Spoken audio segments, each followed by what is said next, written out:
Well, as we take a live look westbound, you saw that beautiful sunset and wall-to-wall sunshine once again today with plenty of wind. But now that we're seeing that nighttime, those winds definitely died down and we're seeing those temperatures cool off quickly. Already down into the 40s out here in San Angelo, and over the past 24 hours, you can see last night we cooled off rapidly, getting down to about that freezing mark last night before we warmed up quickly to that 71-degree mark, telling you we're pretty dry out there right now. When you see a temperature spread like this, where we're seeing 40 degrees temperature spread in a day, that's telling you not seeing a lot of moisture in the atmosphere. That keeps those temperatures a little bit more mild.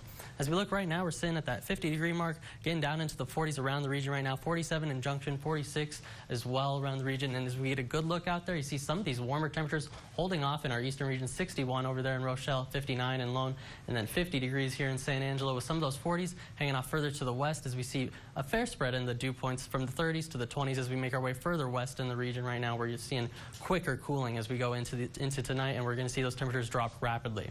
As we compare ourselves to the rest of the nation, you can see sitting in those 40s now around the Concho Valley, and then the plenty of that Arctic air off to our north. That's going to try and work its way further into the Concho Valley as we make our way into the later next week.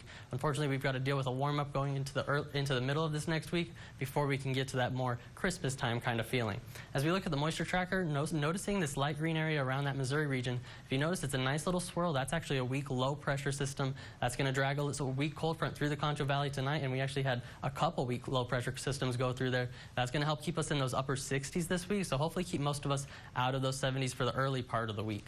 As we look at that upper level pattern, we saw that major trough making its way further eastward. That's where all that activity is right now, not dealing with much cloud cover or rain here in the Concho Valley, but still seeing a little bit as we look at our satellite and radar out there. You see just dealing with it mainly along the Gulf Coast right there, but here in the Concho Valley, very clear, very sunny right now, and that's what's letting us warm up so quickly and cool off so quickly as well as we go into tonight. As we look at that futurecast, you see really going to be quiet over the next couple of days, maybe a couple clouds here and there, but as far as precipitation is concerned, really not going to be seeing anything of the matter as we go into the next couple of days. Tonight, though, cooling off quickly, like I was talking about, very dry out there, so getting down into those mid-30s, if not even pushing further down closer to that freezing mark, so that's not something that could be unexpected going into tonight. Cool, clear, calm conditions. But then as we go into tomorrow, you see those winds already return out of the south, going 5 to 10 miles from the south, indicating that warm-up's trying to come back into the Concho Valley, but we've got those weak cold fronts going through. I'm calling it about 67, those upper 60s for the Concho Valley as we make our way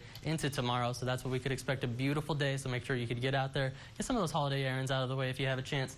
And over the 5-day forecast, you see these upper 60s sticking with us for the next couple of days. Plenty of sunshine out there, so like I was saying, make sure to get out there and enjoy it before we see some of those colder temperatures. But first, we got to push that 80-degree mark by Friday before that cold front drops us another 20 degrees going into the weekend, while those lows goes from those 30s to those 40s up to those 50s before dropping back off with that cold front. That's all for your 7-day forecast, but now we'll head on back to Maya. All right, thank you.